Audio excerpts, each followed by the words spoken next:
আসসালামু আলাইকুম। আপনারা কেমন আছেন? আলহামদুলিল্লাহ। আপনাদের দোয়ায় ভালোবাসায় আমি ভালো আছি।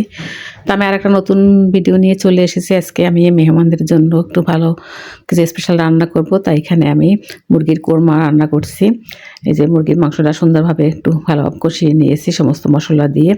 আমি এর ভিতরে কিন্তু একটু ডিম দিয়ে দিব। আ ডিমটাকে আমি আগে সিদ্ধ করে নিয়েছি। আমি আস্তে, আস্তে করে সবকিছুই এক, এক করে মসল্লা আমি রেসিপিটা শেয়ার করলাম না। শুধু রান্নাটাই আপনাদের সঙ্গে মাঝে শেয়ার করলাম।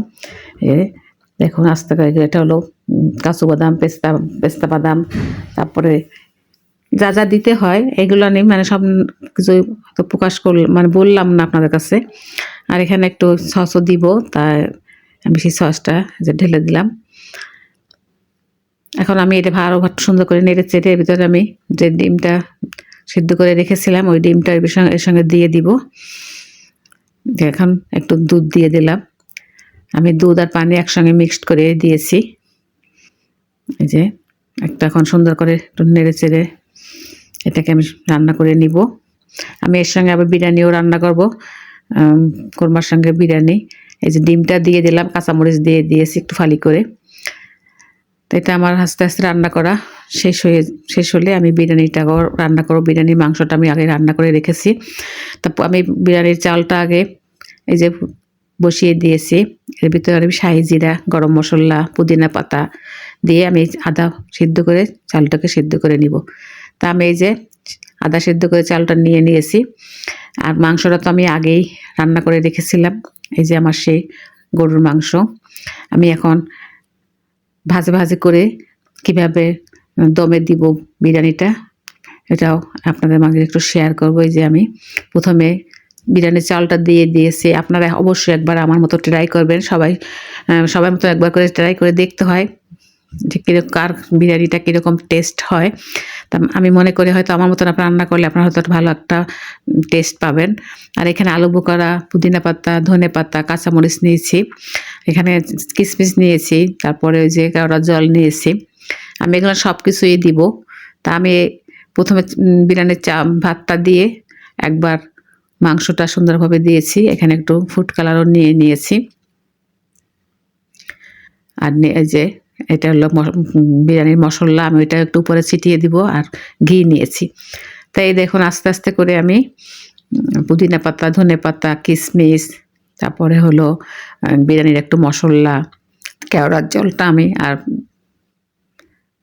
কেওড়ার জল আর হলো ঘি আমি একদম লাস্টে দিব। এখানে একটু উপরে দিয়ে বেরেস্তাও দিয়ে দিলাম।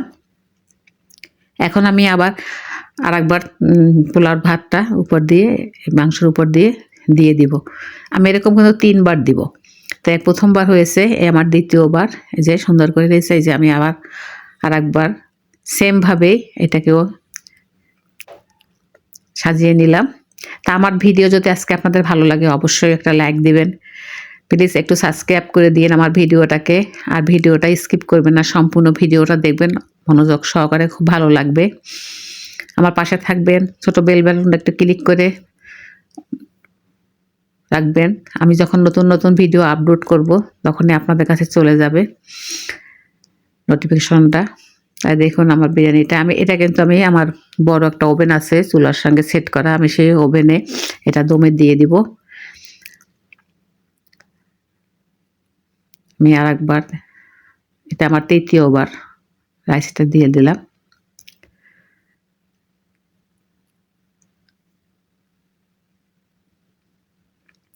এবারে এই তৃতীয়বারে কিন্তু আমি ঘি এবং কেওড়ার জল আর হলো একটু ফুড কালার দিব।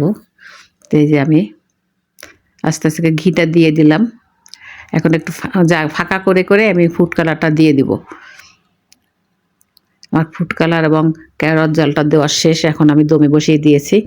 এই যে আমার ওভেন, আমি ওভেনটাকে পাওয়ার সেট করে নিলাম। আমি এখন স্টার্ট দিয়ে দিব। আর এইদিকে আমি টিকিয়া ভেজে নিয়েছি। আরও যেটি আমার টিকিয়াগুলো, এটা আমার বিফ টিকিয়া। আমি একটু মিষ্টি বানিয়েছিলাম, সেই মিষ্টি, সালাদ আর এখানে বিরিয়ানি। আর এই সাইডে আমার হলো সেই ডিমের কোরমা। আজকের ভিডিওটা ভালো লাগলে লাইক শেয়ার কমেন্ট করবেন।